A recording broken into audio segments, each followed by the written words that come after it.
Hey there guys, Aaron C coming at you again today with another video. This is not a lesson today, but this is just a couple suggestions with the end of the year and the holidays approaching, and maybe some of y'all want Santa Claus to bring you a new guitar, or you want to bring a new guitar to somebody. So this is just offering a couple suggestions on things to look for when buying a new guitar. Obviously, I'm always posing with my electric. I am teaching all day as a guitar teacher that I have been for 25 or whatever years now.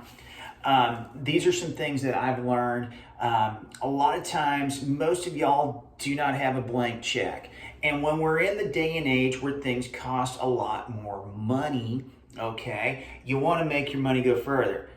That is a logical explanation. But let me say this, there's nothing wrong with looking for a good deal, okay? We want quality over quantity, okay? And there are good deals that there's a less expensive guitar that has a little more quality. But let me also say this, cheap will always be cheap. In most cases, when something's $5 at a garage sale, there's a reason it's $5 at a garage sale. Oh, there's this online price and it's $15. There's a reason that it is an online price of $15, guys. In that case, you will get what you pay for. Okay? So be very careful. Occasionally some good deals slip through, but in more cases, cheap is cheap. Okay, so always remember that. Okay, and I understand, once again, you may not have the blank check, and I get that, and that's totally cool. But let me say this, okay? If you're looking at an electric, which I'm holding my electric right now, you have to make an amp and purchase, or you have to purchase an amp when you purchase the electric guitar to get sound out of it.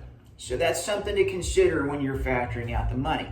A couple other things that we need to look at is the playability of the guitar. Okay, for those of y'all that are new to the guitar, okay, excuse me, you're going to hear what's called the action, which is the distance. That's how high the strings are off the fingerboard. You want a lower player's action. Okay, acoustic guitars are going to have a little wider body. Now, sometimes you can buy them with a thinner body. That's something you might want to look at if you're new, because especially if you're purchasing that for your kid, they're going to be wrestling with it.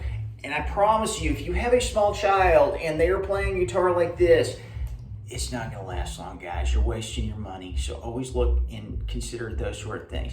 If you have a guitar that is more difficult to play and you do not have someone who can service that can make that easier to play, always factor that in, because if you're buying that for somebody and it is not playable, it will not last and you are wasting your money.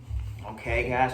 So those are things to consider in that aspect. The other option on the acoustic side is the nylon string classical, okay? Because the strings are nylon, so therefore they are easier on the fingertips. Now, with that being said, it is going to come with a wider fingerboard. So you have the trade-off on that sort of thing, okay?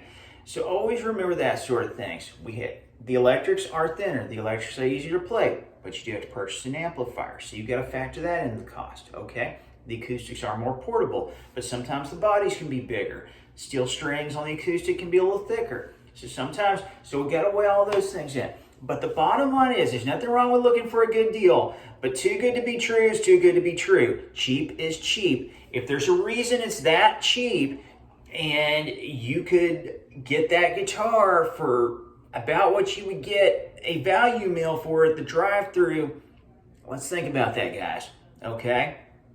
A lot of your starter packages, I would say it's gonna, probably in that 175 to 200 range, maybe 150, depending on where you're at, what part of the country, what part of the world you're in, okay? I'm speaking of American dollars right now, okay? You have amplifiers as low as $100. They're not bad, okay? And so you're probably going to be in that 200 to 300 range starting for electric guitars as well. So you got to figure that out, in wherever state you buy that, and state taxes, all that stuff, okay? But guys, once again, especially if you're doing this for one of your kids and you expect them to, be a rock star off of something that no rock star, not even the greatest players, could play off of. So just keep that in mind. Anyways, food for thought today. If you have any questions, leave them in the comments below. I'll be glad to offer any advice I can. As far as getting a new guitar, hey, and I thank you as always for stopping by. If you have any questions, interested in lessons, always let me know, and I look forward to seeing you soon. And by the way, I am not endorsed by any company, so that's not influencing any company. So, see you soon.